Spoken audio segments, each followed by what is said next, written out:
Good afternoon, or good morning, or good evening, depending on where you are in the world. Hey, Pete. Hey, Paul, how's it going? I am good. Yourself?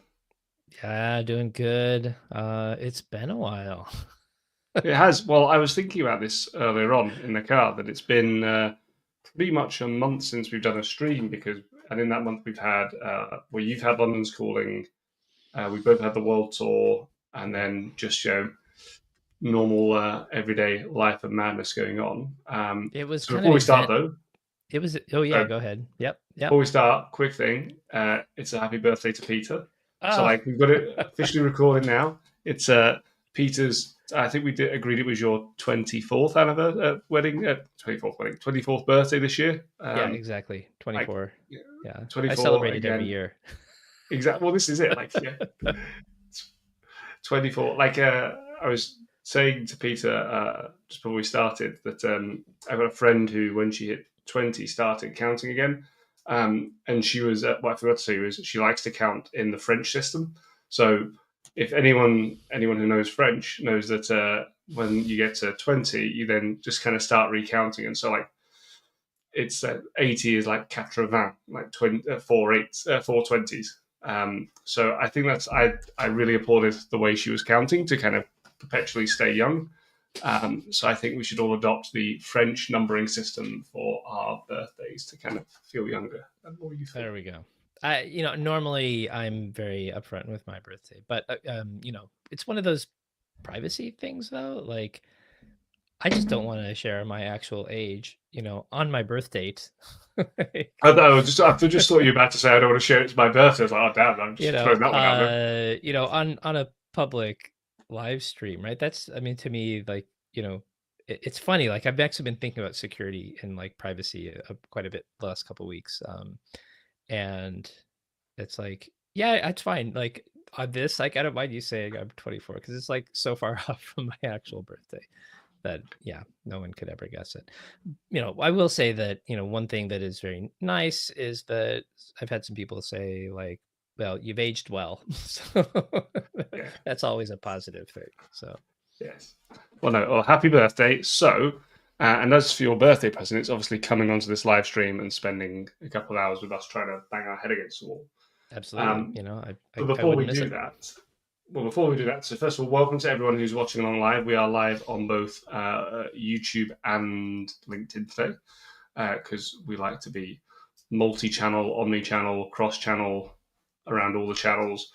So hello to everyone who's joining us. Please let us know where you're joining from. Thank you very much for joining.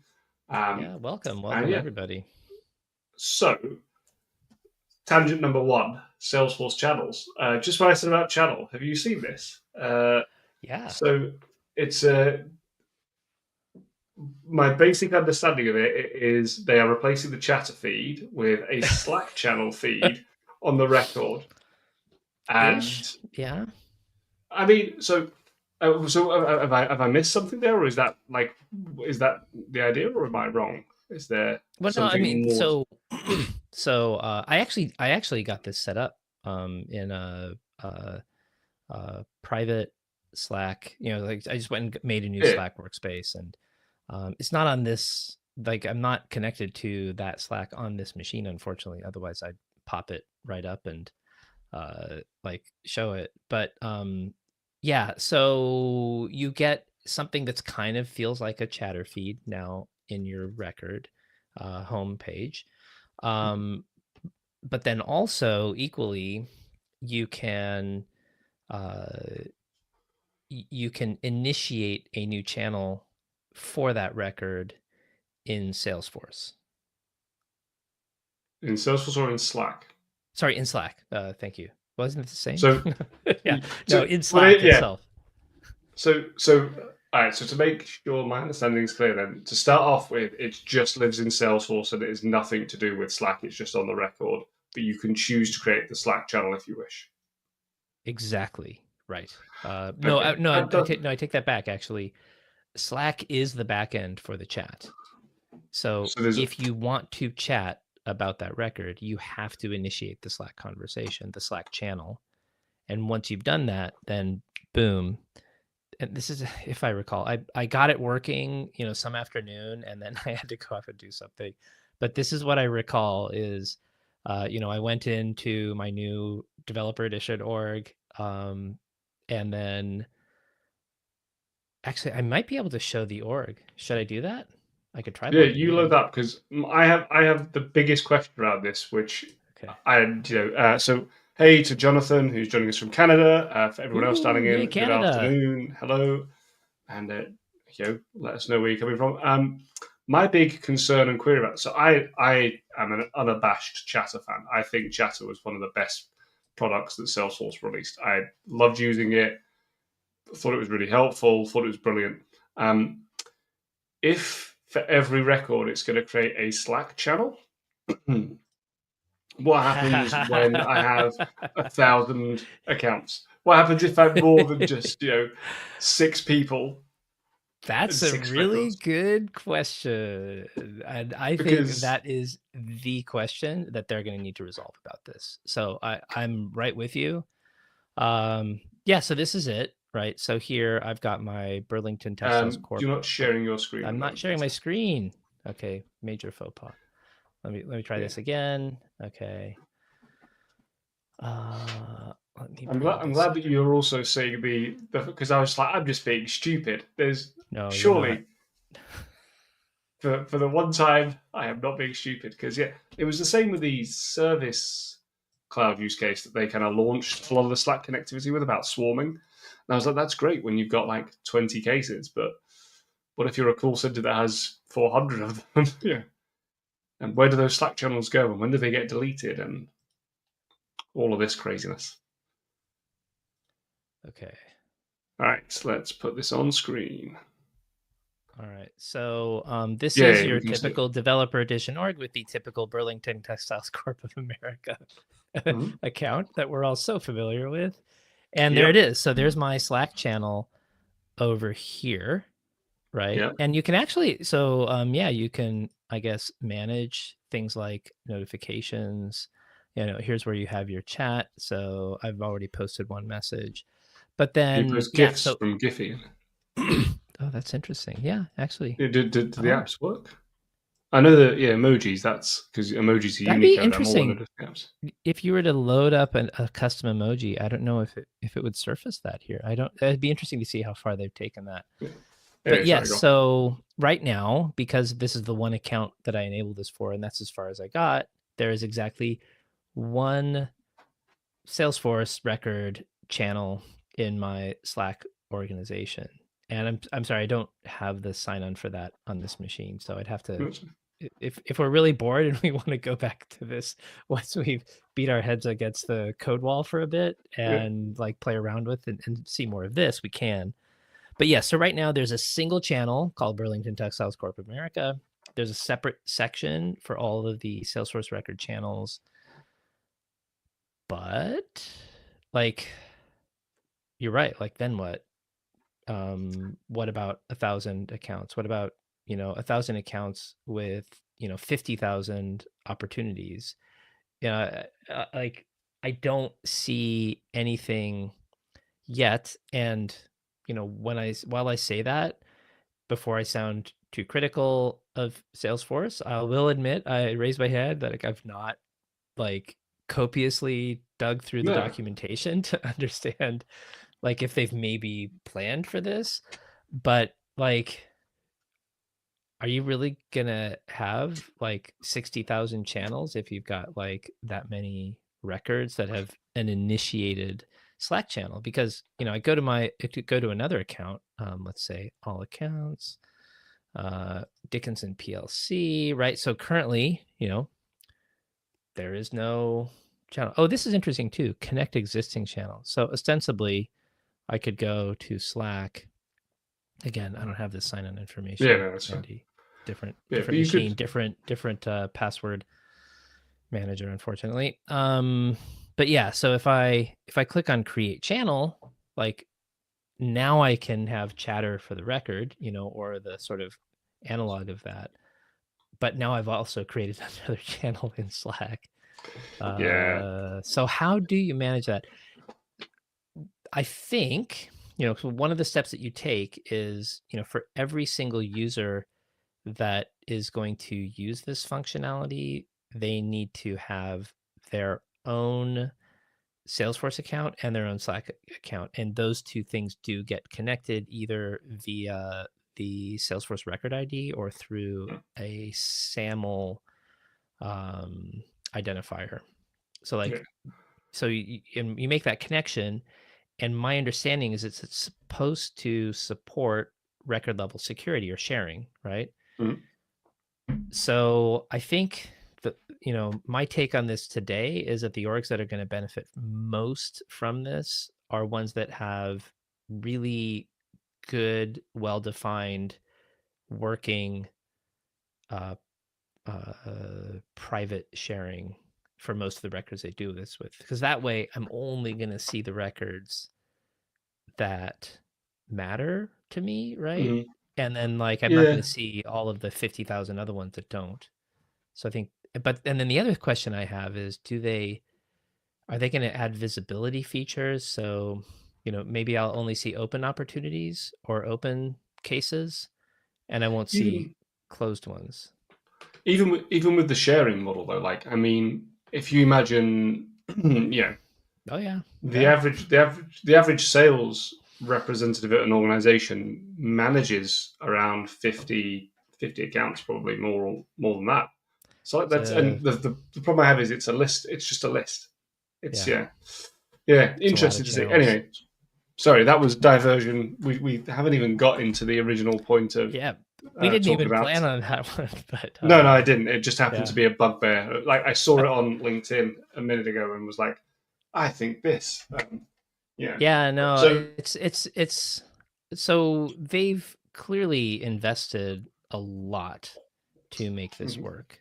Like that's yeah, obvious. Parker Harris is leading everything about Slack. So if they, you know, I, I could see this I'm sure being they the thought of it. MVP, right? Yeah. You know, putting myself in the shoes of that product owner, how do you solve that in Slack? Like, Well, what's this an elegant way so that you don't just have massive overloaded channel bloat because of Salesforce records? Like, I haven't put a lot of thought to it, but I don't see a really obvious way straight off the bat. the only way I could think of doing it, and this is about to go off the deep end in terms of us sticking to task here. So, but this is one of the conundrums I always had with the Slack purchase is I think that Salesforce this is just my 2 cents here.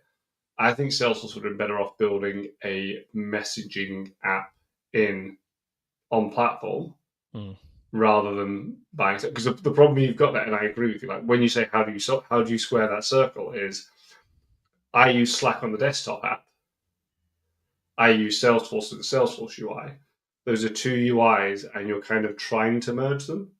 And so, if the chat was native, like that was again the beauty of Chatter I had was that like it was on the record and native in Salesforce, and yes, there was the Chatter desktop app, but really you were kind of using it through Salesforce all the time and had your single feed.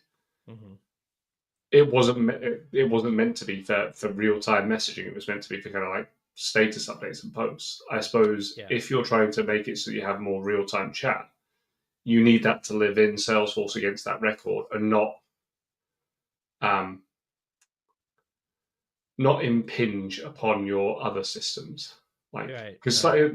Yeah. like Slack I have because so you either need to bring them completely together or so I don't know. I'm sure there's some very clever people that have thought it through. But it's a question I have and I would love to see an answer for. I would say I'm guessing somebody is thinking it through.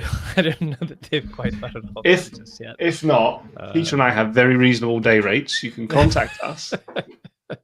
We will help you if And you actually, need. so you said something about Chatter being brilliant, and I'm gonna go further. Chatter changed my life. Like seriously, when I That joined is going to Salesforce, be sorry, the phrase "chatter changed my life."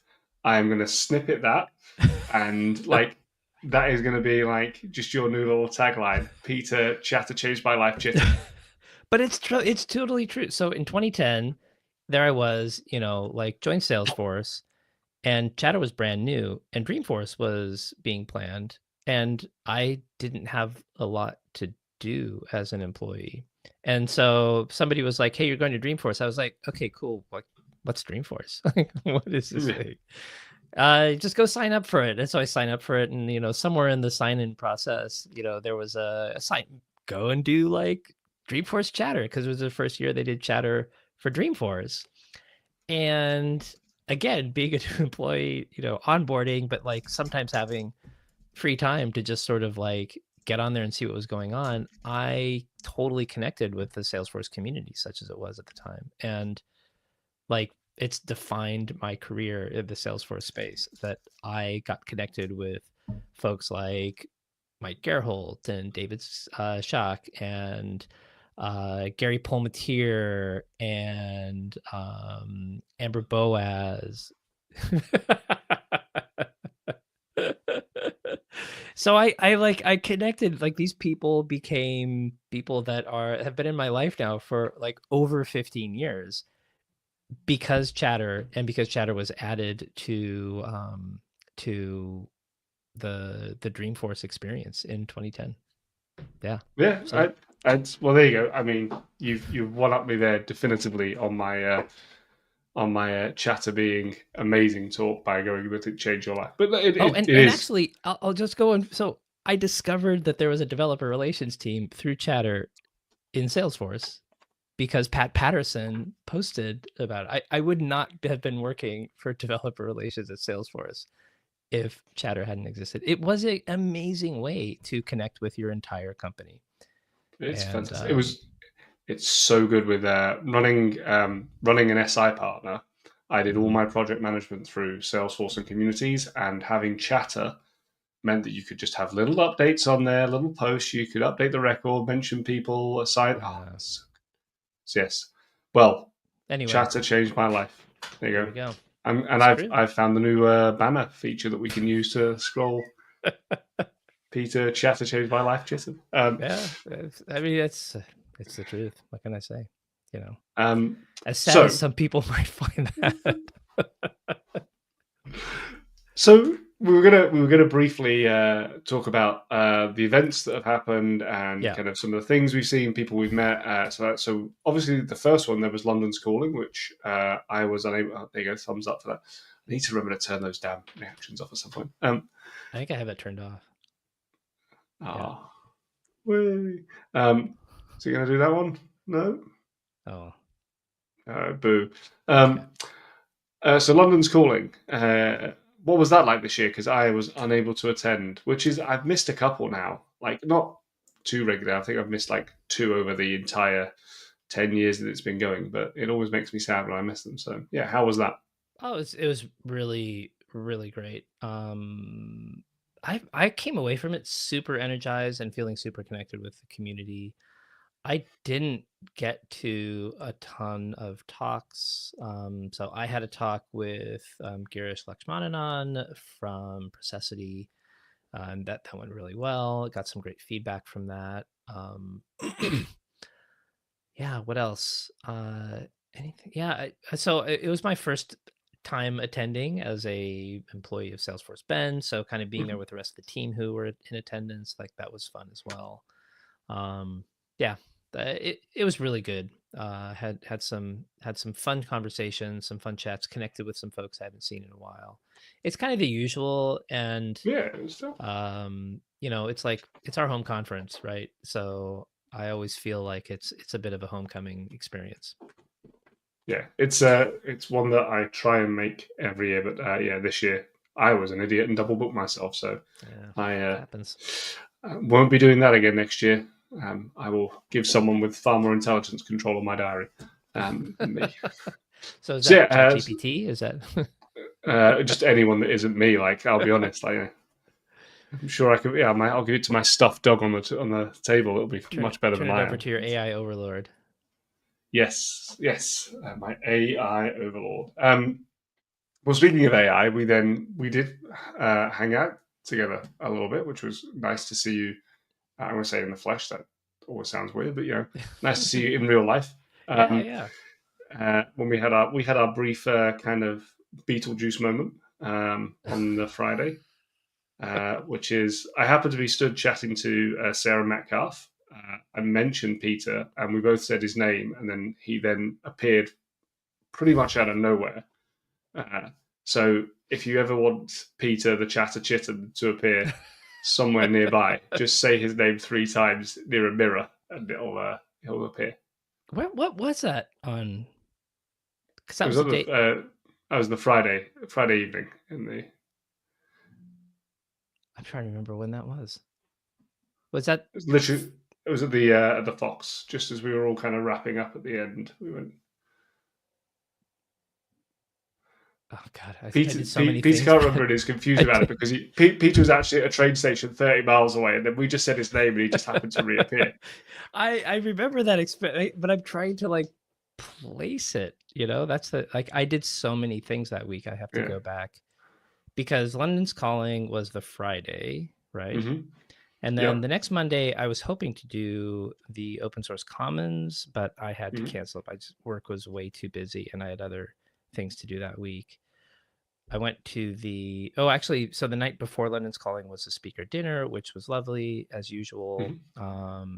and had some really great kind of extended conversations.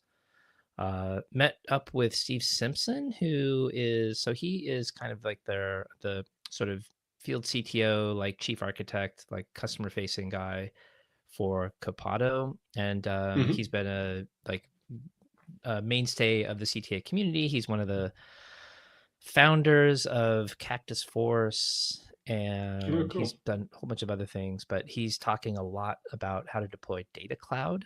And so he and I got together Okay. and recorded a session about that should be out pretty soon. That's gonna be a really good video because Data Cloud deployment is, I'm just gonna say, not straightforward. No. Without spoiling anything in particular, but it'll be well worth the watch. It's actually should be a series of like 3 videos the Oh, way we'll cool. produce it. Um, then I went to the Heroku Partner Day, and like I was like, do I go to the Heroku Partner Day or do I go to the Open Source Commons thing? In hindsight, I sort of wish I'd gone to Open Source Commons, but I met up with some people at the Heroku Partner Day. That was interesting. And then Wednesday was TDX. No, it was London World Tour, Agent Force London World Tour Yep. thingy. Thursday was TDX. Thursday was TDX. There was also there was the Salesforce Bend party on the night of the Agent Force World Yes, Tour. That was a lot of fun. Yeah, that so was saw good. loads and loads and loads of people actually. Um, It was. I quite have liked. I have to say. So, for those who haven't been to a Salesforce event recently, the theme was Agent Force. Um, but I look it have up what if I you think haven't that heard about it. So yeah, if you haven't heard yet, but what I thought was quite good is that the TDX event, the second day, was a lot more chilled, a lot quieter. mhm, It felt like there was air to breathe, if that makes sense. Like right, just the day before, and the day, on the World Tour day, I did a lot of catch up with customers and partners, and kind of being a busyness person and doing that kind of side of the world. Actually trying to make some money. yeah, Um, and doing a job. And then TDX was nice. I went to a few sessions. You and I hung out a little bit. yeah. Caught Did up you with have some a people I've favorite not caught. session for TDX? Is there anything that really stood out? Um, the MCP session we went to was really good. That So yeah, that was really good. I went to a session about App Exchange listing management and ISV partner stuff, which was pretty useful. There was a good there was some good sessions there on that day.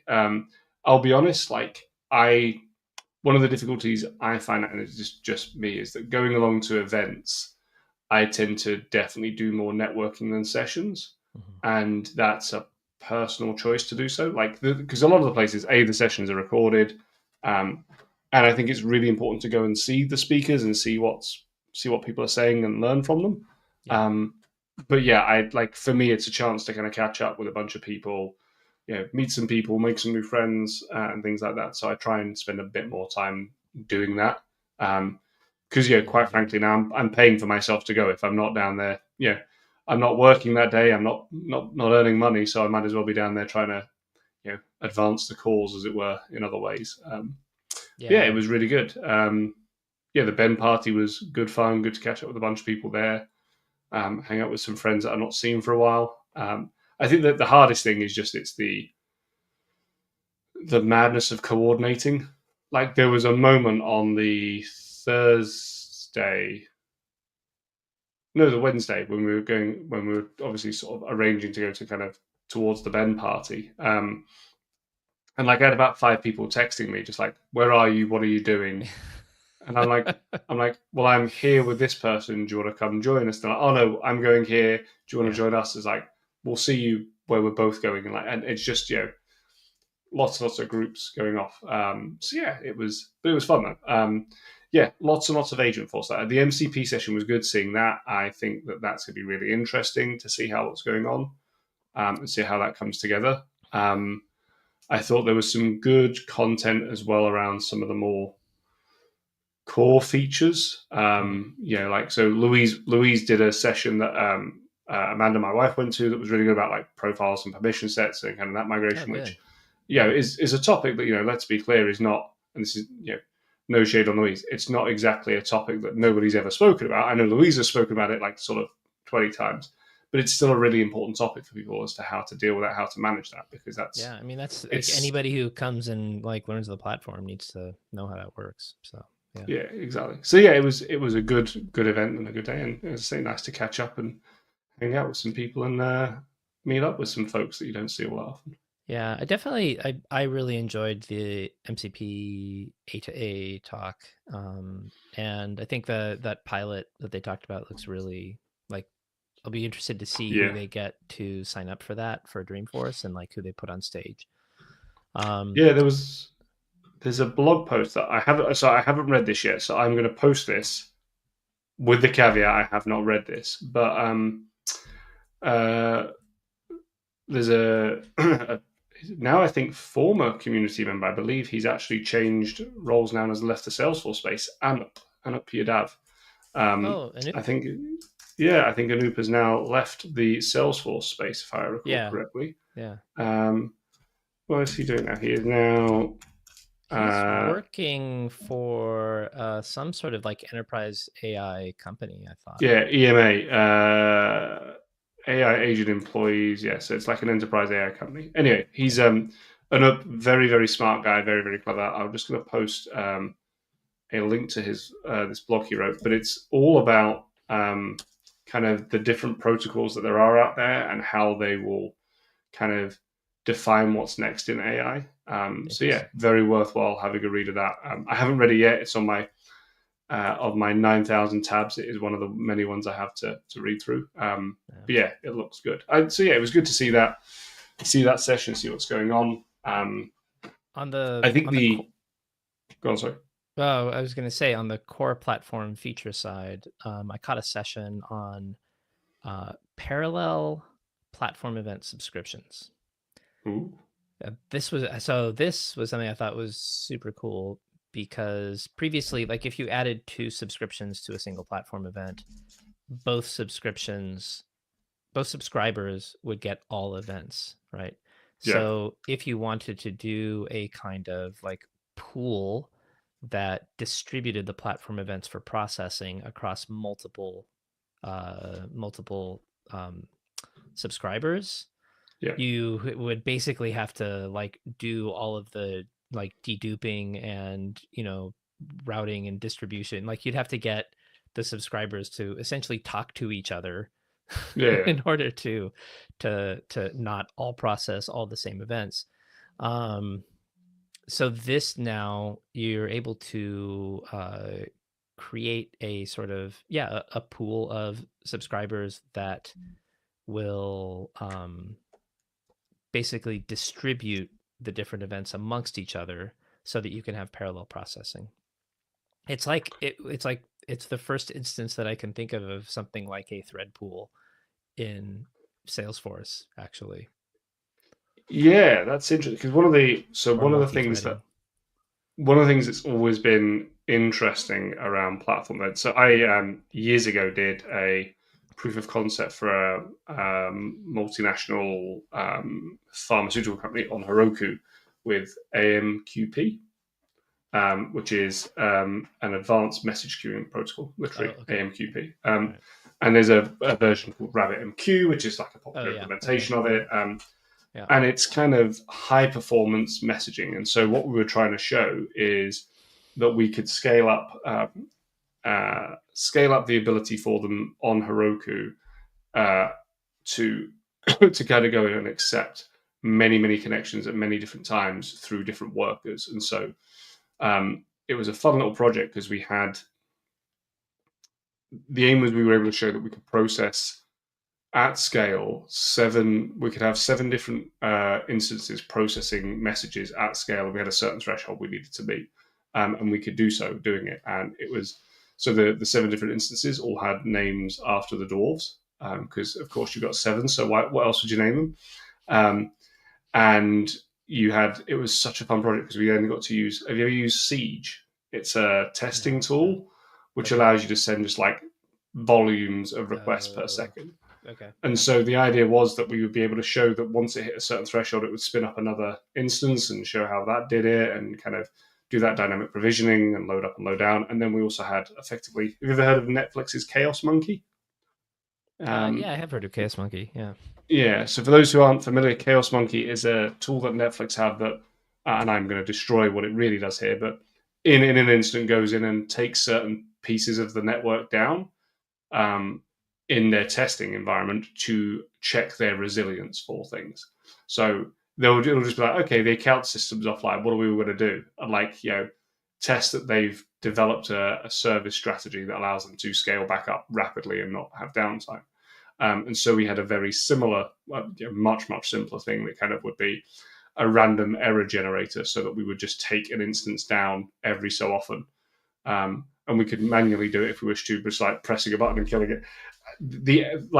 It's probably the most fun I've had in a demo because you're watching a That screen sounds with like a just a few really fun graphs. prototype to build, actually. Yeah. Yeah, it's really just tech. It was a tech prototype for them to see that it would scale and would work, but it was really fun because we were building. They were showing these sort of little graphs showing how many records are being processed at a time, and then there was a button. I'd be like, okay, you kind of gave the customer the keyboard, right.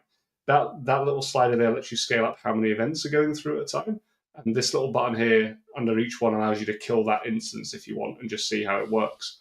And they had like honestly 20-30 minutes of fun, just the clients nerding out, going like, but if I kill all four, it just shows the load coming up and then the restarting and balancing back out. It was great. So it's cool to see Salesforce adding in something like that. Well, Yeah. adding in parallel processing for platform events, because I think that could really kind of allow you, as you say, to scale those things out much more effectively. Yeah, yeah. And it was pretty cool. Raj Advani, he's the product manager who gave that talk. He had a really great demo where he could show basically launching, whatever it was, like tens of thousands uh, of requests with one subscriber versus with, I think it was up to 5 or 6 parallel subscribers. Might have been, I think 10 is the maximum, actually.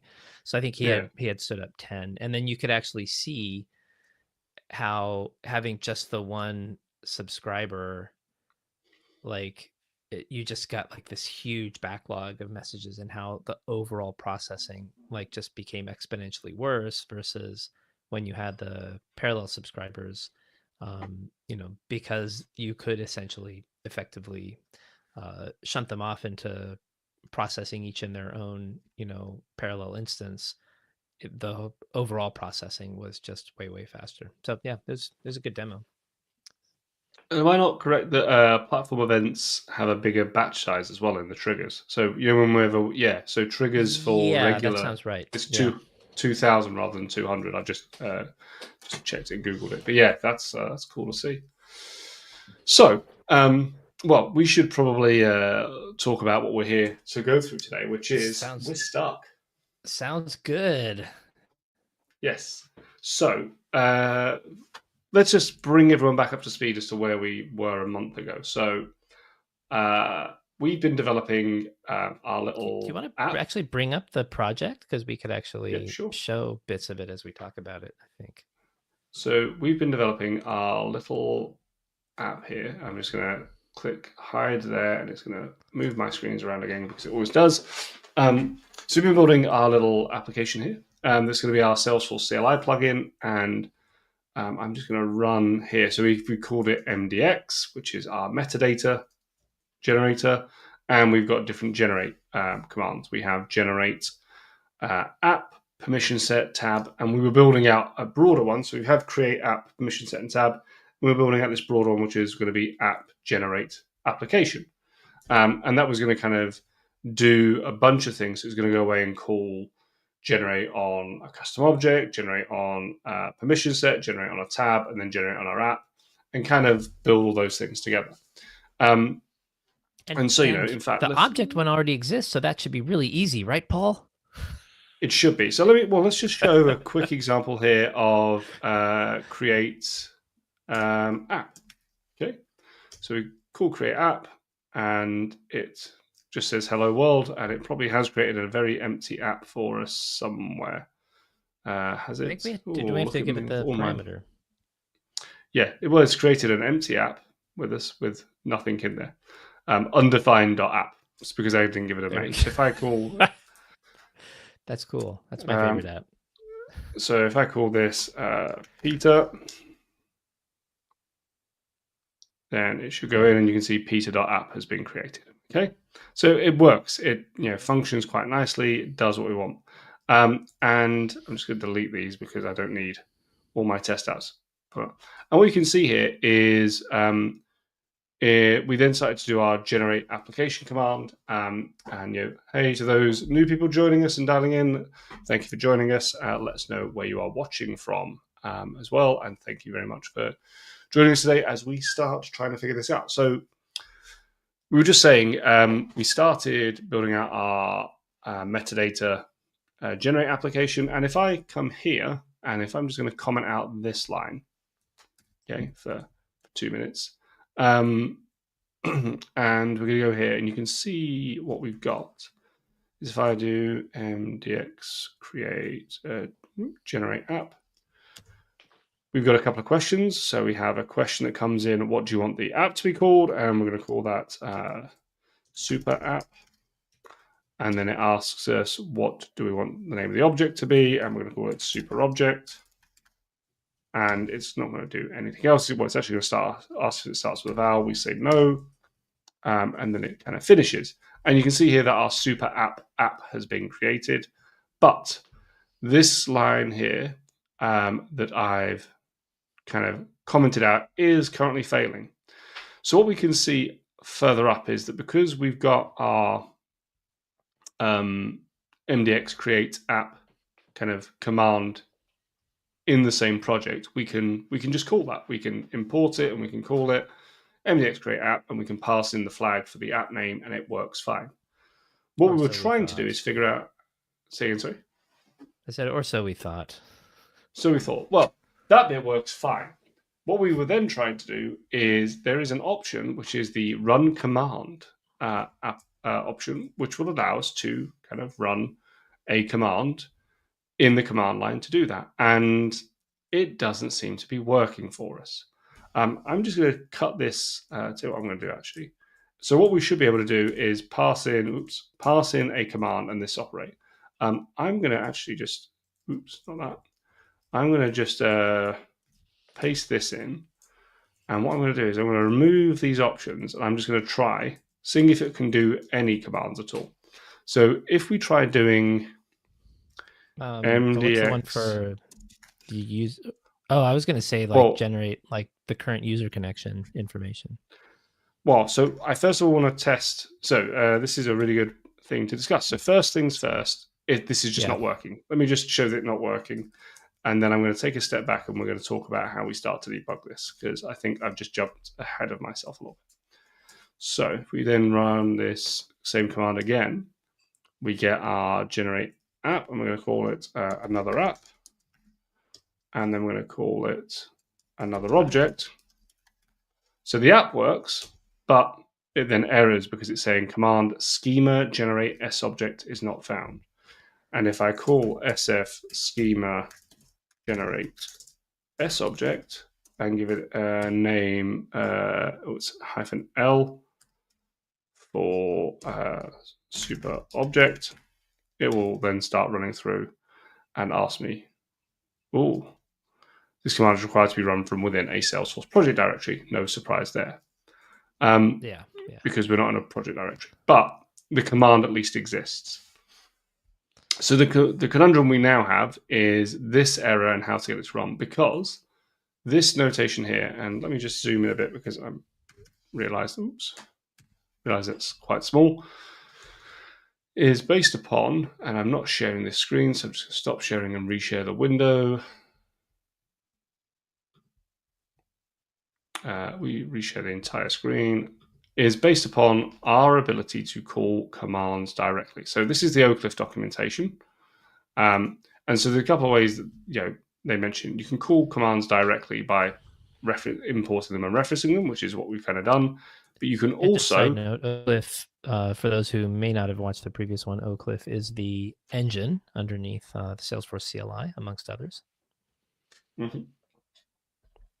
Yes, that's a really good point. So run command option, where you can pass in a colon delimited set of instructions for it to pass, and that is not running for us.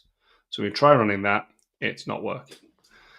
So one of the things we want to go through today is, Peter and I had a bit of a discussion off air the other week about, was it the other week or was it earlier this week? I cannot remember. Earlier this week, I think, about what we kind of do. Because we have a couple of options. Now, Peter and I could have just said, well, let's throw in the towel and find something else we can do and figure out. But that's not really realistic, is it? Because one of the things we're really keen on with this series is to show what it's like, to act like your normal developers in your day-to-day life. Because if I'm working on something for a client and I get to a certain point and I can't get it working, I don't turn around to the client and go, can't get it working. What next do you want to do? Like, there might be times when there's when there are kind of some crossovers we've got in terms of it's functionality that just can't be done, but we can see here that there is that option to run the command. We just are not importing it or referencing it properly. And so I think what we want to try and do today is talk through, number one, how Peter and I will go about kind of debugging these things and figuring it out, and what are some of the steps you can take to try and raise issues around this, because Oak Cliff and the Salesforce CLI are both open source. So we can talk about how we can try to do that. Actively maintained and have teams that are dedicated to them and all of that. Yes. So how do we go about actually trying to get to a resolution here, and what are the steps? And hopefully at the end we end up with a resolution. And if not, we have tried and we can kind of raise our cases and issues and see if we get something back within the next couple of weeks. Make sense? Sounds good to me. I did think of an idea. I don't think it's a great one, but but we can work our way through, and I'll try and find or do you want to just like brainstorm some ideas? So I think the error we're getting is because of the following. So my expectation of why we're getting this error is because one of two things. That error, in fact, that error we just got, in fact, which was telling us we need to be within a Salesforce project directory. Right. I think that when we're running this command line at the moment, it's not actually linked into Salesforce, into the SF command palette. I think could very well be. So I think one of the things we can try and do is, number one, is try and run one of the commands. So what I was about to do here was try and run our command here for creating an app that we know works. We've just seen it work. And see if that runs, because if so, that tells us that we're on the right track. We're just doing something stupid in terms of having it linked to an importable. Does that make sense? So Let me just do that. So what I've done here, this is a terrible hard-coded thing for debugging, but I'm just going to try this. So taking a step back and going a bit more abstract, the first thing I think we want to try and do is narrow down what the actual error is. Because at the moment, command not found, it doesn't really tell us much, doesn't really help us. It's a bit of a broad error, that one. So first thing I think we can do is try and see, is it because what we're doing here is badly formatted, badly set up, badly configured or something, or is it something else? Right, So exactly. Yeah. your camera's just stopped, Peter.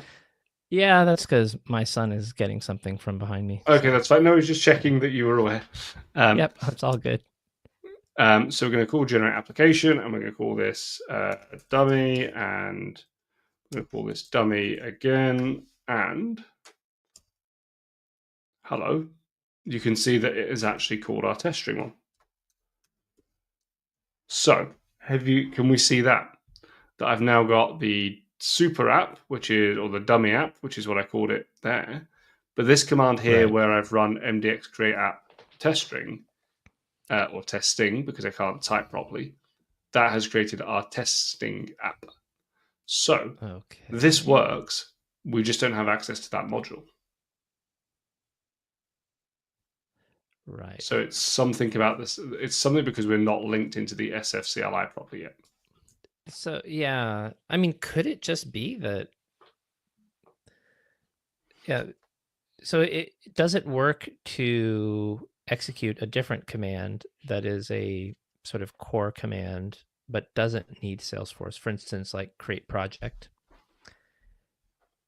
Oh, so you versus mean a like command that needs to connect to the server or needs to be run inside of a project. well, so let's just say we did SF version, right? That one Mm-hmm. tells us the version of your Salesforce installation. Right. So in theory, we should. Are you saying we should be able to run version, or do you think we should be able to run SF version? Because I think currently the problem is that we're not in the SF namespace. So if I run this, and do, there you go, command version not found. So So you what I think it's wonder because it's is, just not even, it's not, explain that further. I'm not quite following that. When you say so not in the SF namespace. so at the moment when we're running this, we're running it from dev, aren't we? We're running bin Right. Yeah. dev Yeah. mdx generate. This is Oh, just okay. loading in Yeah. whatever's in here. It's not loading Right. anything externally. So when we would run this in the real world, we would actually run sf mdx generate application, right? Right.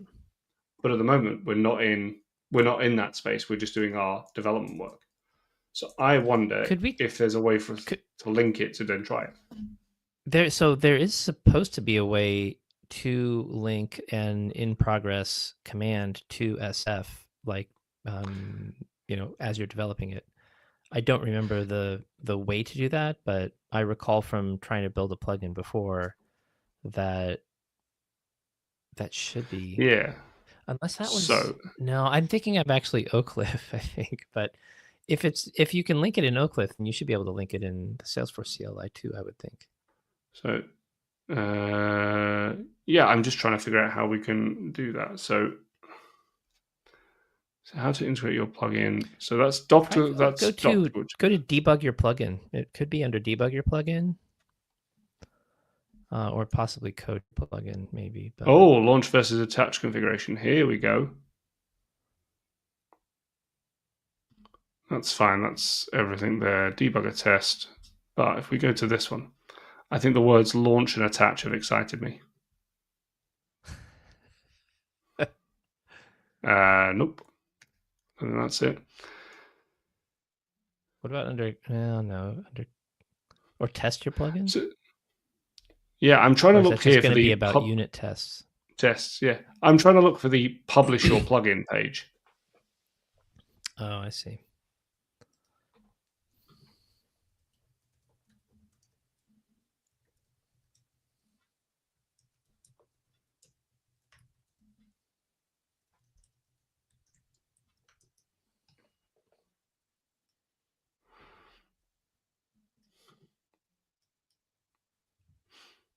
Next steps.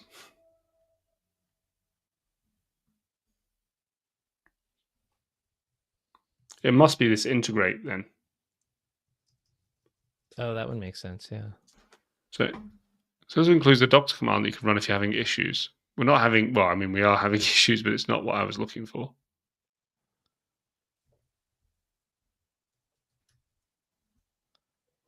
Okay.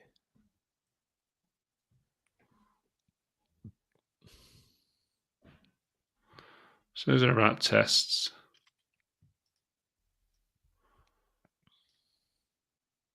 So yeah, I'm not sure how to actually publish this.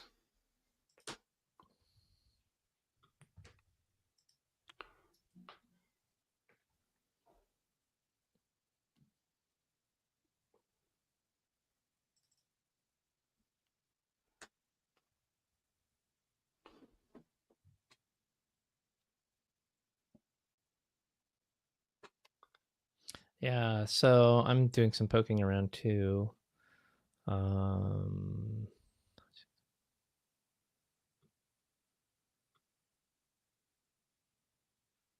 we're all set up. Debug errors when deploying or retrieving source. No. When you're ready to do it, SF plugins link. That's the one. So. Oh, that's get started. That's the only place they have that information under getting started. They haven't documented it elsewhere. That's really fascinating. All right. So if I do SF plugins link.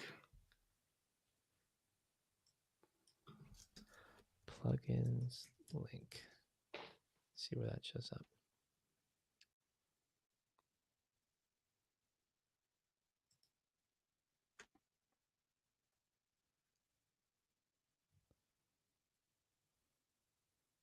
Okay, I'm going to rerun it with version to see if that still works then.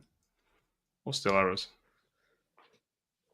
Oh, command MDX generate application not found. Why is that? Oh, 1 minute. That's why. Okay. SF. What did I just run? Did I just run that? Yeah. 1 minute. If I do SF MDX generate application, because now it's no longer in there. Here we go. Ooh, SF MDX generate. Okay. Afterburner is a linked TSM module and cannot be auto-transpiled. Find command, plugin afterburner, message, named export on exit, not found. The requested module.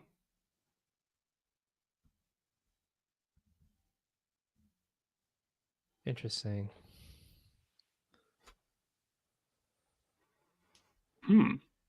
It really does feel like the tooling such as it is today doesn't. You know what? It just occurred to me. Remember when we first created the plugin, there was a thing in there about are you building a plugin for Salesforce or or do you not work for Salesforce? And I wonder if there's a implicit outcome of that question that somehow if you are building for Salesforce, then you may want to or may in fact reuse some of the existing commands. But if you aren't, are they expecting that you never would? I don't know. Maybe, yeah. I mean, it says here, so that's SF hello what? So I could run SF hello world.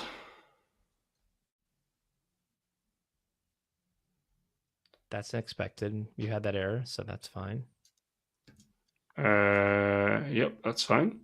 Warning, syntax error. Module, Oak Cliff core, find command, MDX generate application.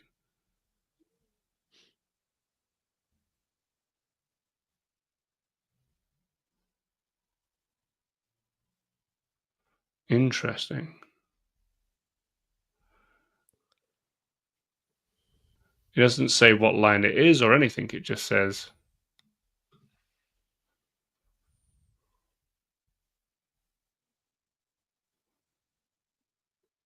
And that's not even with the run command. No, let me just try. I'm just going to see if I can. If I do, I don't know, logs that there. Oops. Will that stop there?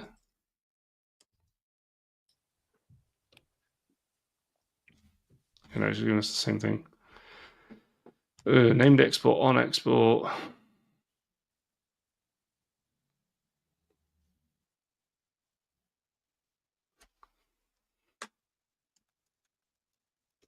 Just even give anything there.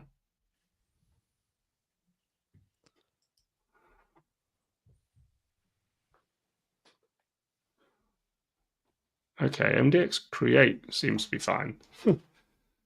Well, actually, let's just try that. So if I do SF MDX create, what was one of the? I just jump back up to. Well, app was a pretty straightforward one. Yeah, I'm just being lazy.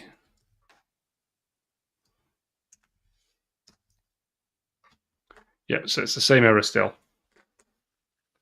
Named export on exit not found. Okay, so And that doesn't sound like that's happening. That looks like it's bubbling up from some other module somewhere.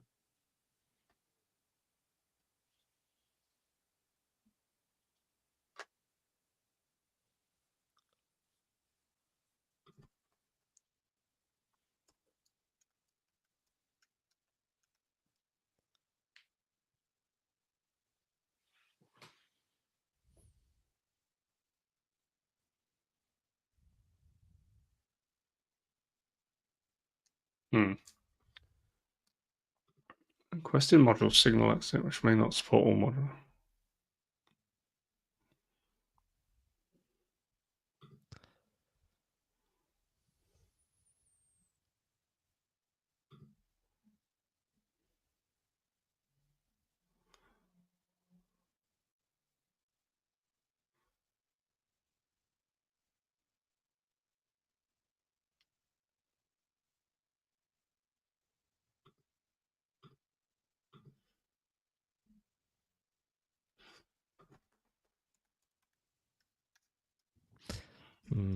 Yeah.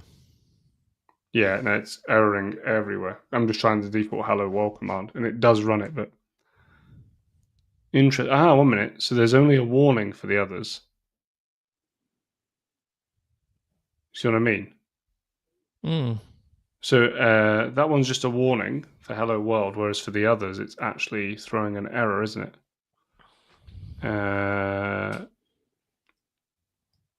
Warning: MDX generate application is not a Salesforce command. Same with create. 1 minute. Create app. No, create app worked. So the create app still working. Haha. Because it just created Peter. So it's only generate that's not working. Why is generate not working then?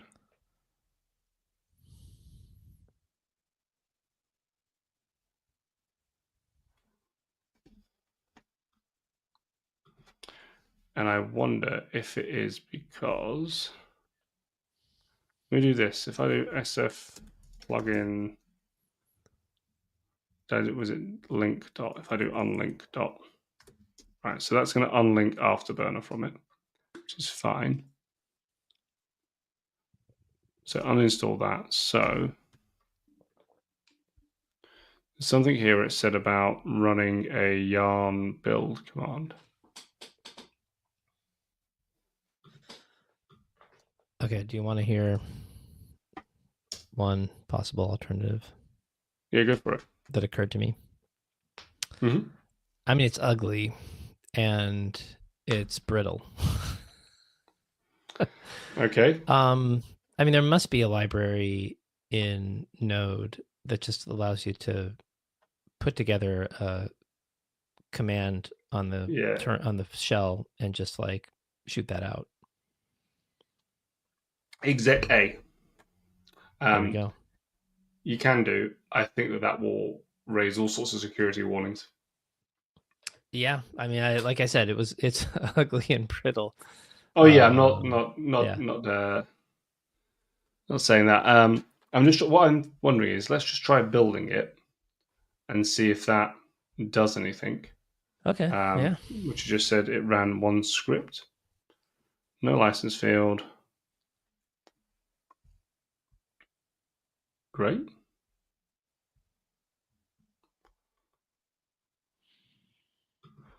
Anything here to say?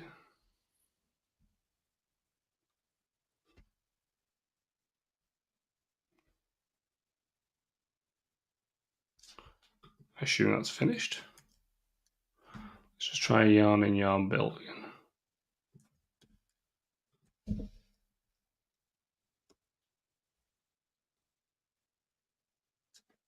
Okay, so that's done.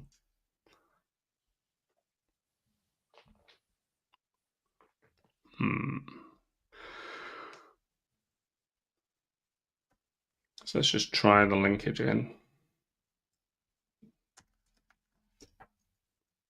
It's not going to be something as dumb as this, is it?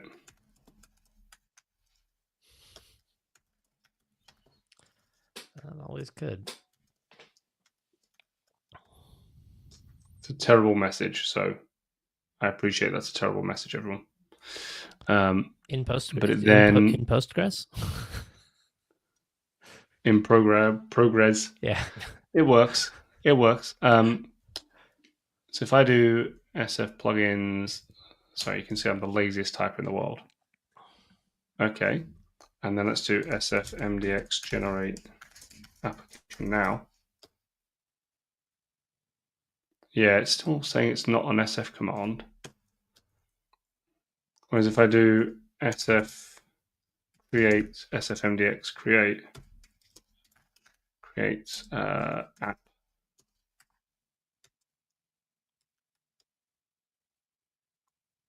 that works fine. Yeah. Okay, so this is an interest. So why is create register but generate not?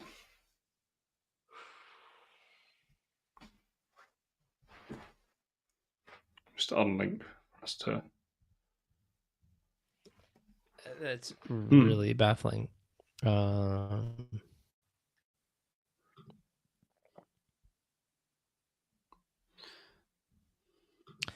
generate it. Is it if you just do SF MDX generate? Oh, I've just unlinked one. Let me just link again. Oh, okay. So if I just do SF MDX generate, just to the topic, basically. It just says it's not an SF command. So we've got a help file here. So if I do SF help MDX, it just has MDX create in it. It doesn't have MDX generate in there. Why not? Oh, really? Yeah, what is in the config?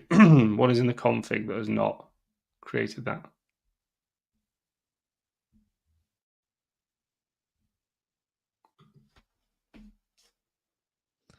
Wait. So MDX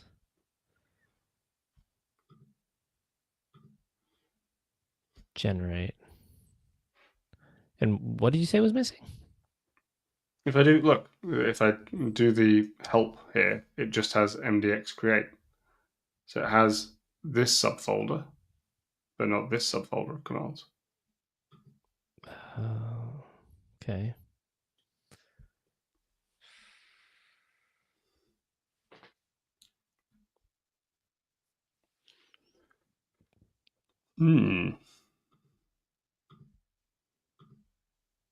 Nothing in those.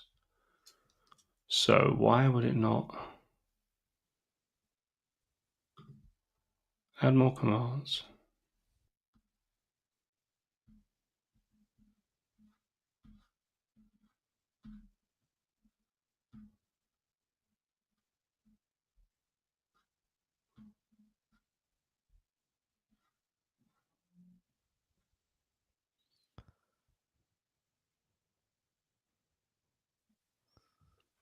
They haven't got the same reference that they had in the useful, the previous documentation, which was on GitHub.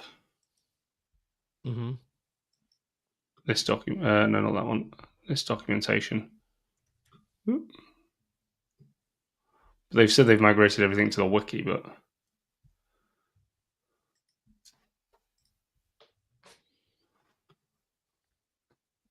yeah, see, they've.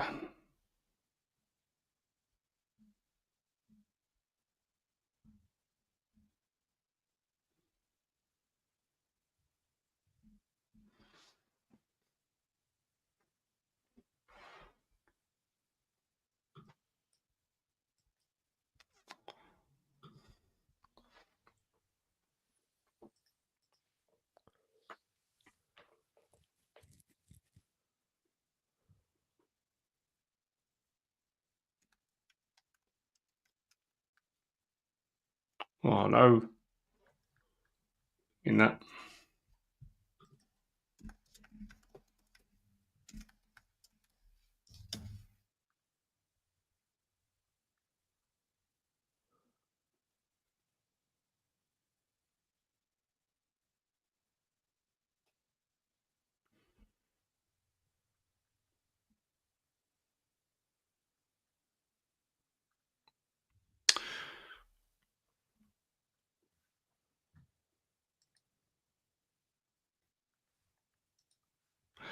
I wonder if it's because we're using MDX twice. That should work. There's nothing there's nothing I can see in here that says you shouldn't be able to do. Yeah, because they've got dev generate and dev audit. Yeah, I mean,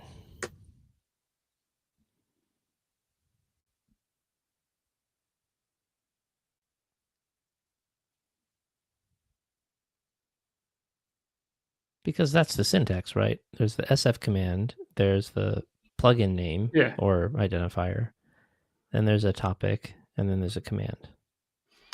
I have an idea, and this is a really annoying. If this is true, this is going to annoy me so much. But I'm just going to cut all of this and paste it here, just for now. And I'm going to delete this command and maybe repaste it in it. I think you generated this through my terminal. And I wonder if that's not run a command properly or hasn't synced properly. Oh, because I ran it myself? Yeah, I mean, this is a really, I don't think this is correct, but for the sake of completeness to just check, if we do this and Yeah, for delete sure. those, if I do SF plugins, let me just make sure I've unlinked. Okay. So what is the so where the hell is generate a basic command? So it's sf dev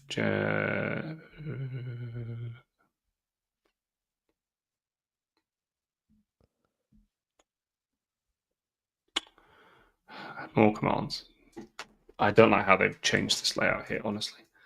So sf generate command, and it'd be sf generate command mdx application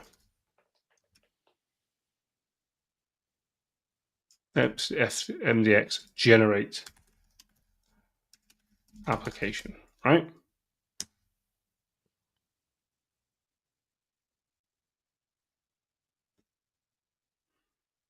What?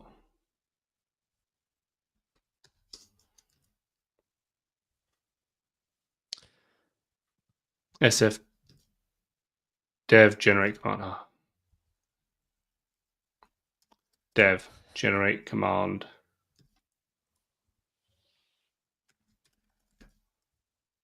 Okay. If I could read, overwrite, yep. Overwrite, yep.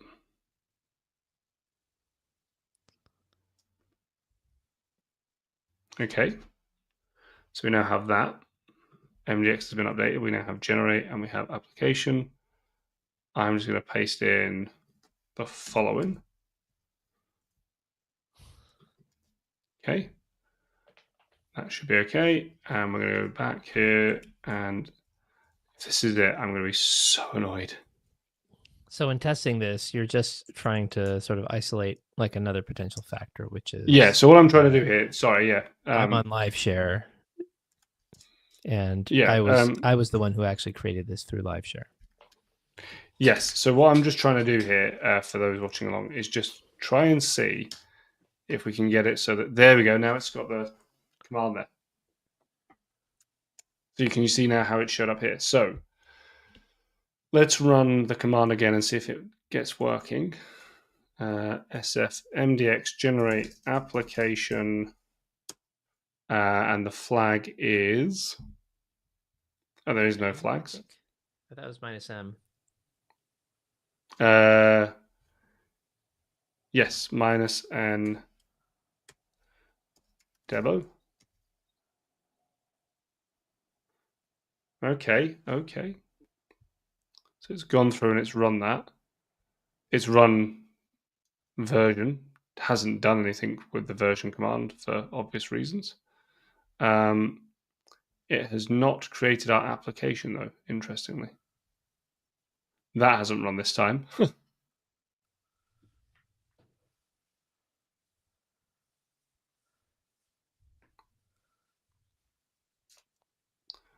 Just close that. So that's, don't save. This is our latest version. Okay, save that. Let me unlink and compile.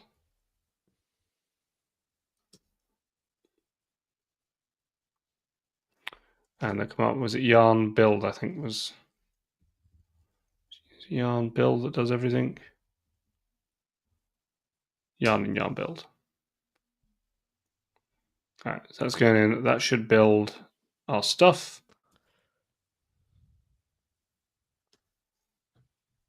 Try linking it. I'm going to just try and make sure it's got generate in there. Oh, it's only got create in there this time. Ah, what the? Why is generate suddenly disappeared?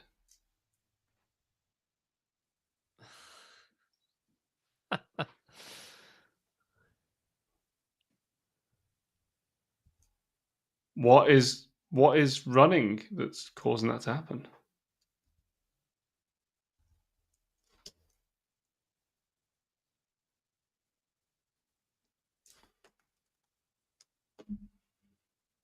Okay, mdx is not a Salesforce command. That's fine. Let me go all the way back to the top here. And if not, I think then what we're going to do is we're going to go through and show people how we raise. So if I do generate application, ooh, syntax error, a plugin.warn, promise to all. We're just trying to use the development environment now, and now it's giving us this error.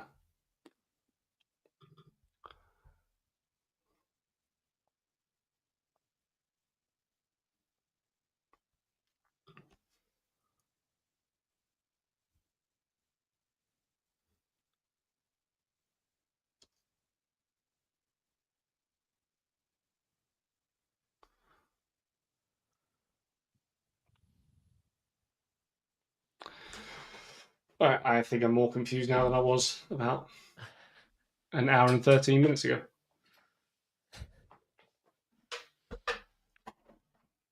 So, you certainly made more headway debugging, I think, than I might have. So, I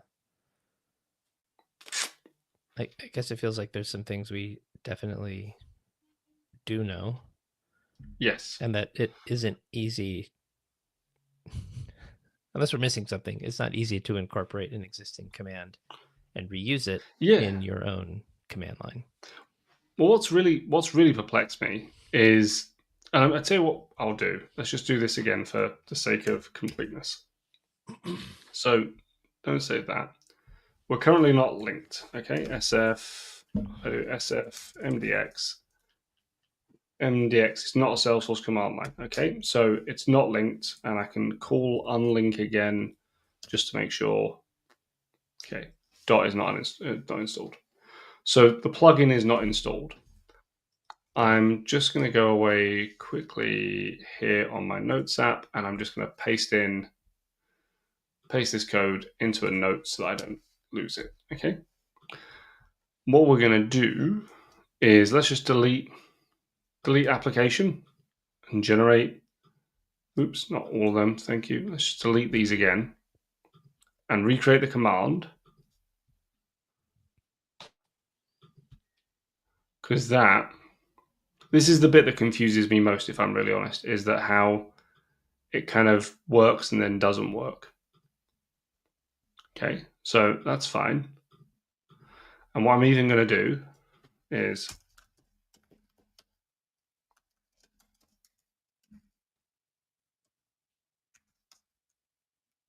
okay.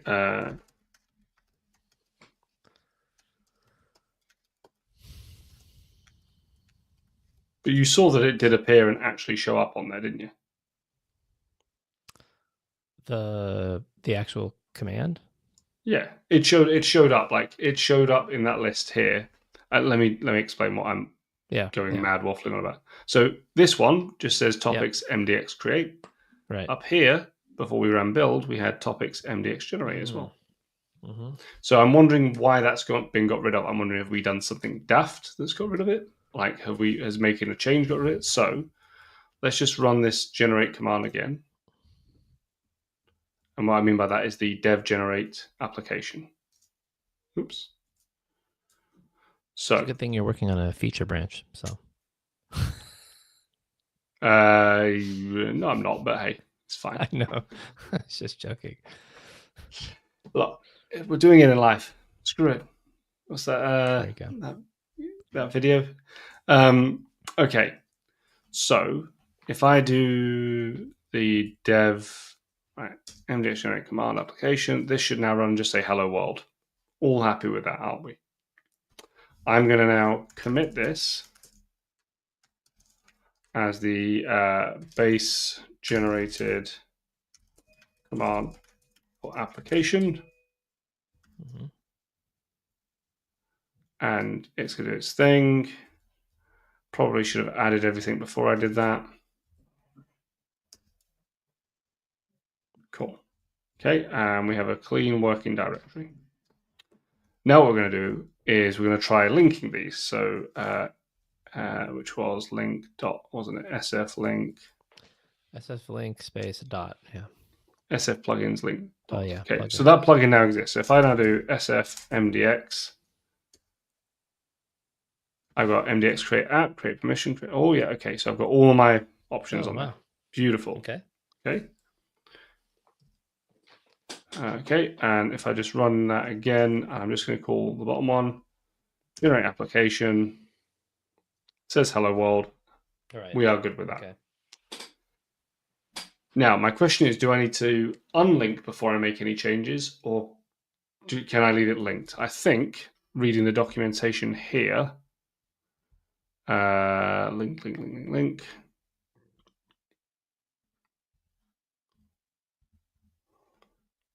So unlink the plugin, do that. Right. Yeah. We cannot also compile ESM when running a command, which means you must make sure that you'll compile your plugin every change. We recommend running that in a separate terminal so your changes are compiled every time.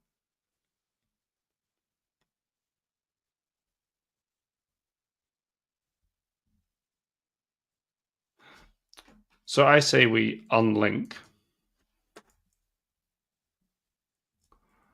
Okay. And then let's go back in here to our application, so generator application command.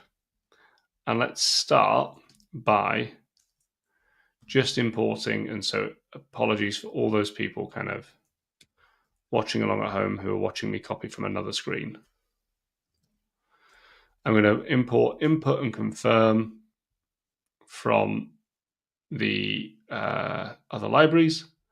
And then I'm going to import summary description examples, and I'm going to import the following ones.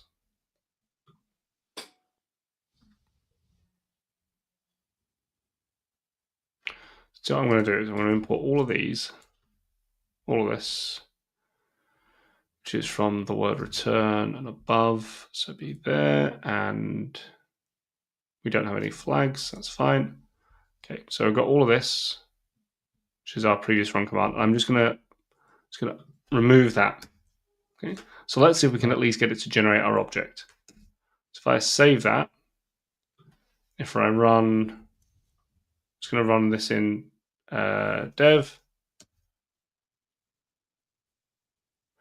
So it's now giving us this error in dev. Like, why is it giving us this error in dev? What suddenly made it switch so that we can no longer do anything in development mode? Because it's not installed. Now we've unlinked it.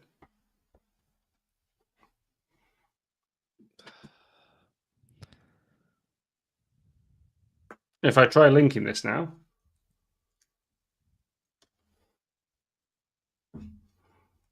okay, so it's linked. And if I try doing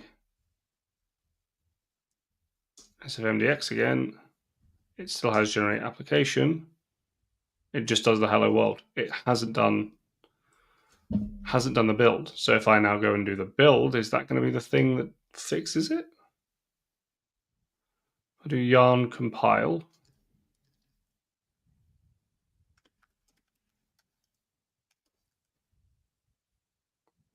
Okay, and then try.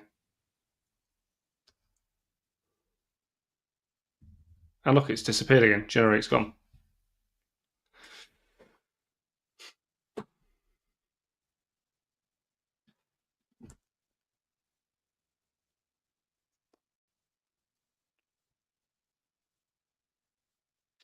I do not understand.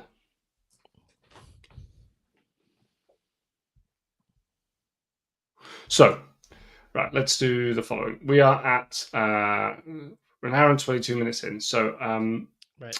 what I'm going to do, let's just stop sharing. Let's have a chat about what the next steps are. So, Sounds good. I'm going to go away and ping a couple of people I know that have actually written CLI plugins and see if any of them have like an idea. So I think someone like Fabian or Nicholas, who does SFDX Harness, some of those guys might be able to sit there and Nicola Viami. That is the man. Might be able to sit there and point out where I'm being really, really stupid. This is to me, this is a somewhat a hole in the documentation. I feel that there's a gap here that someone hasn't explained where that gap's come from.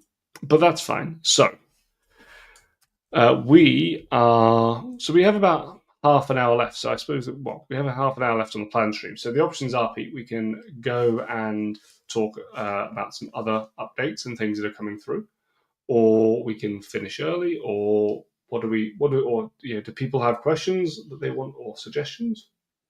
Well, so I actually had a thought, and when you said, because I was sort of I had been kind of like, all right, well, Paul's doing that. What could I go look up? And then I got distracted, didn't follow through. But if you were to go to like SFDX Hardest, what's the name of the? I'll just search GitHub. Hardest Group Com. Is that what it is? I can. Okay. Yeah, I can present it on my screen. So let's do that. So. Oh God, you go for it. You share it and talk through. Yes, allow and sharing this window. Okay. So SFDX. It just says this is all you've got sharing at the moment. You're sharing the window that says you're sharing your screen. Oh, that's funny. Okay, well, I can fix that. Let's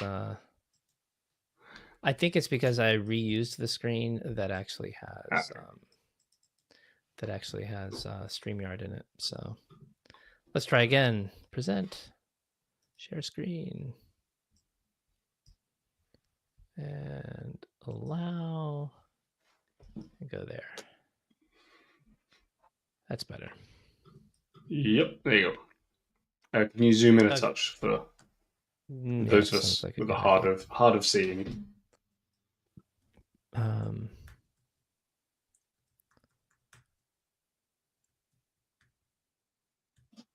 That's probably better. Yeah. Yeah, it's a lot better. So Thanks. SFDX hardest hardest group, like you said. And I just thought, so like, if we wanted, what's the name of the execute Hardest. command? Oh, you mean the If you want to call another you? command, right? It is run command. Run command. Like that, right? Yep. And I just thought, yeah, that was what I was. It's like Yeah, maybe they've used it. I have to be honest. I did try that previously by searching there, and I think the TexA one as well. Okay. You can check the Okay. TexA one again. I'm not sure. I definitely. And then what would be like another, like if there's another artifact that we wanted to look for in a repository that had both of those, because maybe it's not one of those, but rather, I don't know. There must be like a way to do like an advanced GitHub search that looks for like a couple of different signals it could pick up in a bunch of different repos. Oh yeah. So I'm so perplexed as to why that linkage suddenly breaks. it is really peculiar. Like we must be doing something silly. Well, so I think this also brings up a really interesting. I think there's a discussion around developer experience that this Mm-hmm. brings up where, okay, so the run command function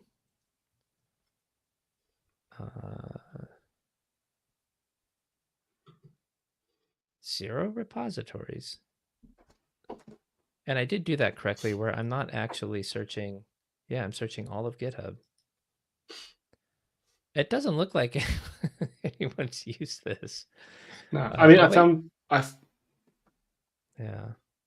I found one example of someone using it elsewhere, Okay.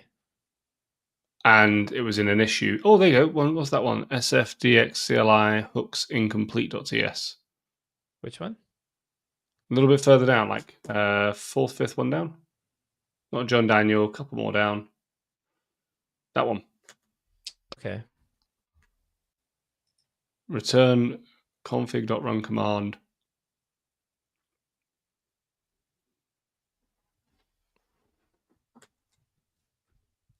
Oh, there it is, right here. But it looks like, so he's wrapping the actual,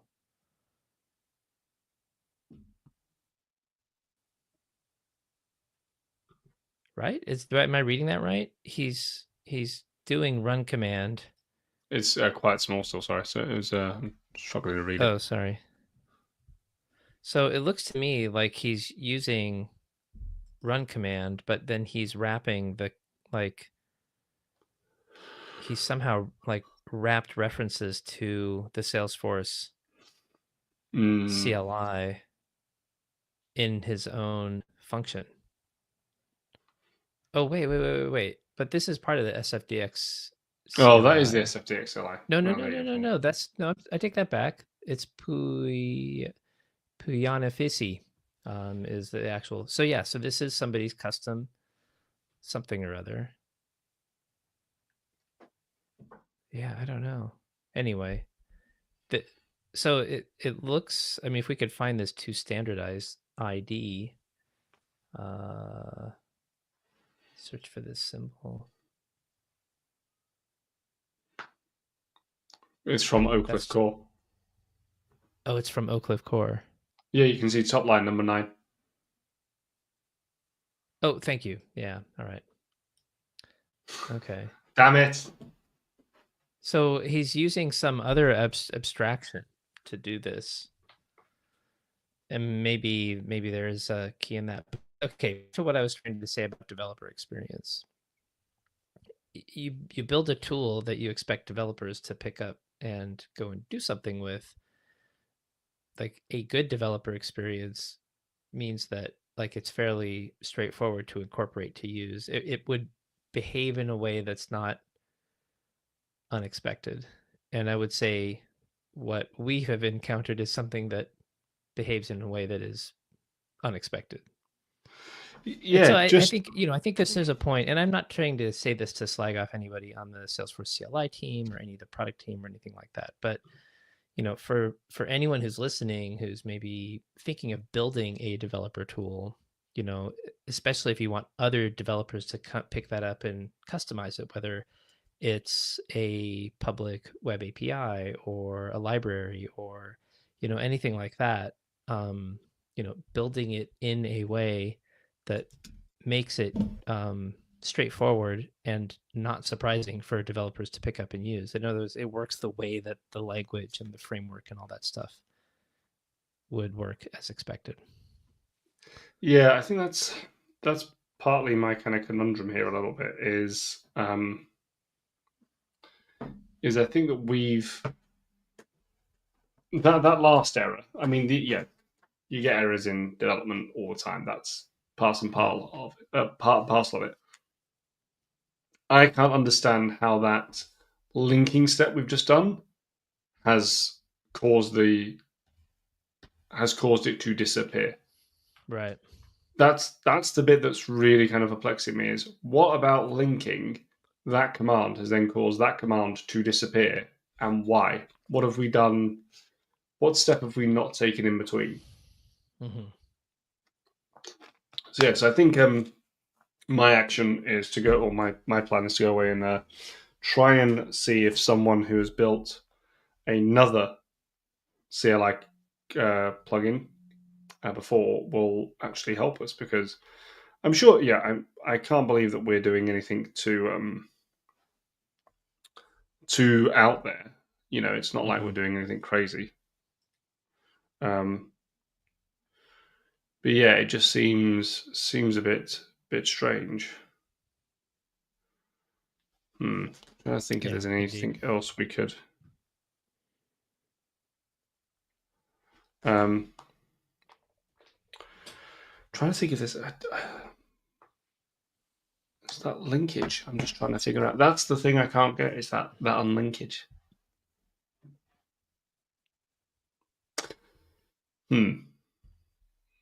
Very, very perplexing.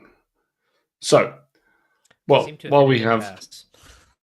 yes, so well, and yeah, this is also like as part of this episode where we're talking about how do you get unstuck. I think it's Right. I think there's also a good conversation about when to ask for help and when to go and raise issues. So at the moment, a good question people might have is why aren't we going and raising a GitHub issue? And I think the honest answer here at the moment is because this feels difficult to replicate and draw out at the moment. Um, so yeah, I mean, I can go and create a GitHub issue on the plugins CLI, the CLI plugins kind of repository and do that. But I'm not really sure. Yeah, I would have to effectively record a mini version of this video, show how the steps we're taking, show how they break, to then kind of say why is this not working, and then follow up why is this other thing not working. Because Right. I truly think we've now figured out why that run command wasn't working. That run command wasn't working because we didn't have access to that CLI portion. Now that we have the ability to link it and have access to that, I think that solves that problem.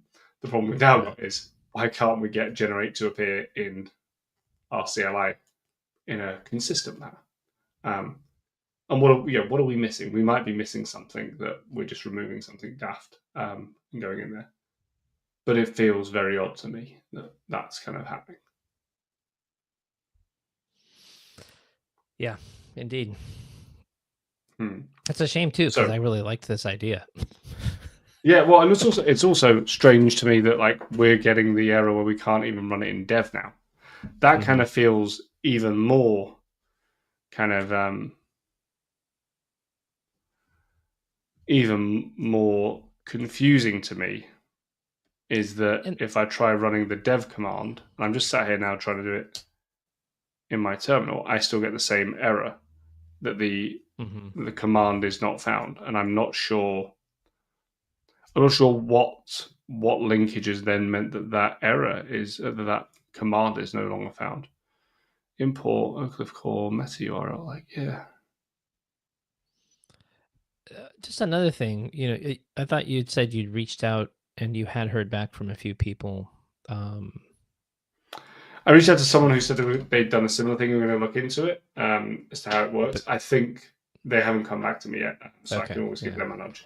Um, yeah, I think at the moment we've got a hurdle that is something going wrong with creating and linking the app itself. My big concern, if I'm honest, at the moment is if we can't get the dev command to run, then I'm not sure how we even go about getting anything to run. mhm. Um, because at the moment, all we've got is it just saying,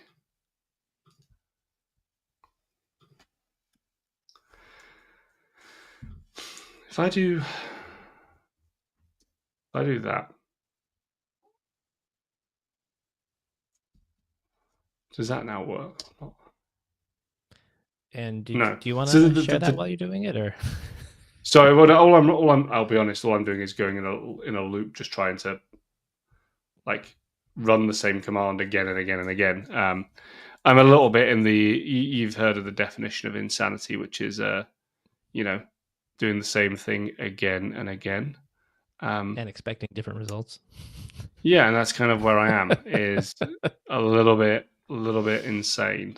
Um, just trying to see if there's any kind of config files or I mean anything like that. That's just is there a config. There's the config ts.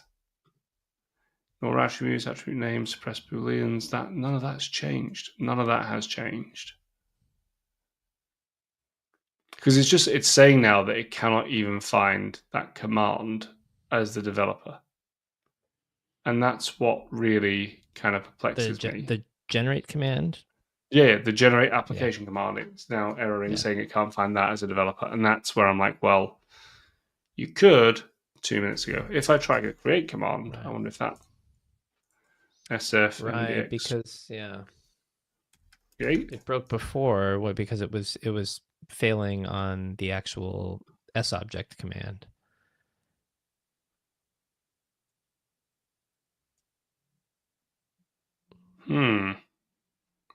So you're running the create app.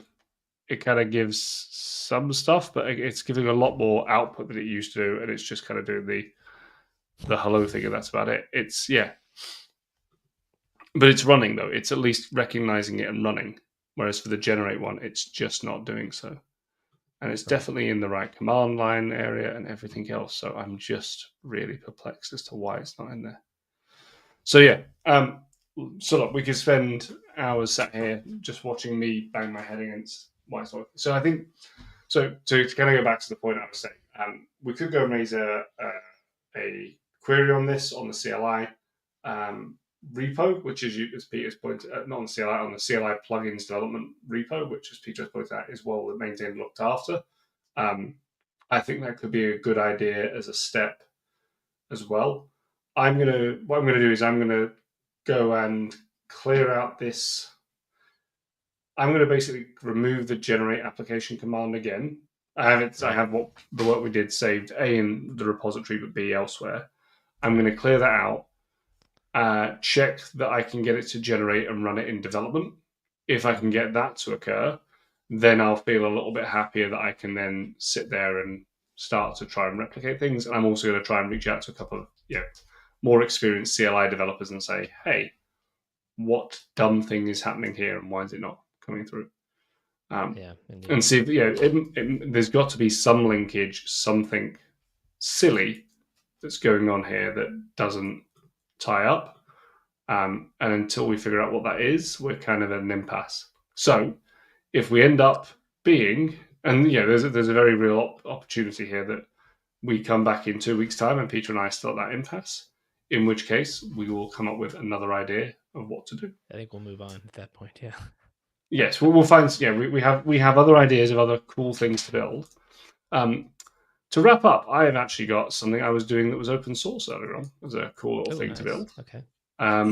which I can show briefly. I can just show. I can only show the kind of repository, but I can talk about it. Is yep, that one, and what do I call it? LWC. So, have you ever worked with JOT tokens in integrations, Peter? I mean, I know what a jot token is. I have used one, but I've not actually like worked with one, as in either setting up an OAuth identity provider to generate Mm-hmm. one, nor have I like written a client that necessarily used one. So Okay, so I'm working on a client project at the moment where I'm building an API for them on Salesforce for an external system to call in to verify some details. And because it's server to server, a JOT token is the simplest thing. I can share the JOT token with them. They have that token. They can use that securely. Or I can share the certificate with them and the other details, and they can generate that token and authorize it. Everyone is happy. For testing purposes, however, I need to have a JOT token that I can use to go through with Postman. And there isn't an easy way to do that in Postman as far as I'm aware. There might be, I'm sure that it's a well solved problem. But Salesforce has a very, very useful class called JSON token generator, something like that. okay. JSON JOT token generator or something like that. And one of the kind of brilliant but annoying things about that class, and one of the things that Salesforce has done for security updates recently, is if you try and um, debug a JOT token or a session ID in your debug logs to read it, it Okay. blanks it out and just says session ID has been removed for security or something like that, which is the most infuriatingly good security update they have ever done. So there's me in a sandbox yesterday. I've got my API written. I'm just like, great, I can test this and I'll be a happy bunny. And I'm like, okay, I've got this Apex code. I don't want this Apex code to live forever in the org to generate a token, and I don't want to create anything. But I'm like, okay, I can't just run it through execute anonymous. So after a bit of like, Salesforce, you are both brilliant because I think that's a really good security update and also terrible because it infuriatingly stopped me.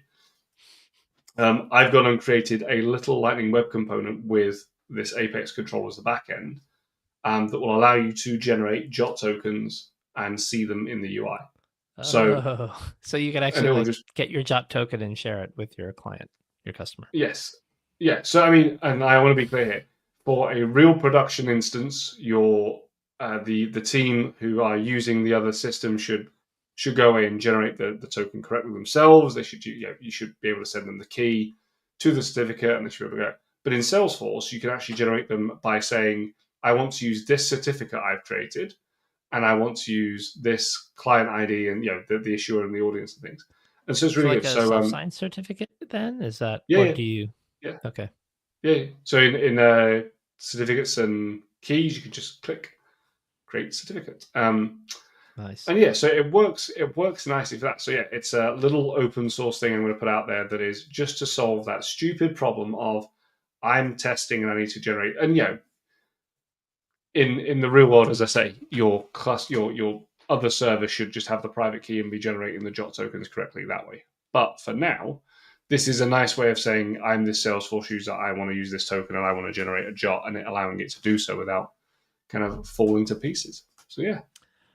I remember configuring, God, this was ages ago.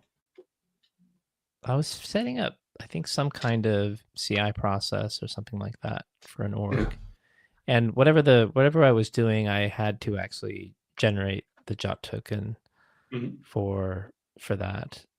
And I can totally see how valuable this will be, because generating a JOT token is, I think deliberately, it's not a trivial thing. Like there's No, quite a few steps of back and forth and making sure you have like the right key and that the key, like, yeah, there's a lot of, as is the case, anytime you're dealing with security material, you have to make sure that the security material is secure, but then the material that you generated the key with is secure as well. It's like sort of several layers of going down the rabbit hole to make sure it's done correctly. So yeah. Oh yeah, like one of the interesting kind of things is just is that whole is just that development life cycle. Going back to our developer experience kind of point a second ago. Like I know when I'm in the production instance that I'm gonna get their team to go and generate all the tokens they want. But like before I even let their team look at the API, I want to like hit that thing a few times through Postman or whatever. Right. So yeah, so it's going to be there'll be a little bit of code on GitHub that people can go and steal as they want. I'm actually going to try and package it as a kind of like component just to stick on the App Exchange for free again, because like I've got Mhm. obviously a product out there on the App Exchange that people can find and look for if they are interested in anything around messaging. So if you will look at Viber or SMS or WhatsApp messaging to and from Salesforce, then go and have a look for messaging made easy on the App Exchange. Yeah, so I thought I could do a Yeah. freebie one because you don't pay the same security review taxes and things like that on it. So Right. Right. Right. Right. Yeah. Very yeah, cool. so yeah, it's scratching an itch and thinking I will just get something done that I can reuse. Because I think there's probably a lot of little components and tools like that that we've all wanted to have and use before. They're just like, oh, yeah, that'd be nice to have. I actually I've got a so my interests in the parallel platform event subscribers thing has kind of um, pushed me to commit to doing a webinar at the beginning of August. And I think I've decided. I think I'm going to do something around just asynchronous Apex, but specifically focus on a little bit of queuables and a little bit of platform events.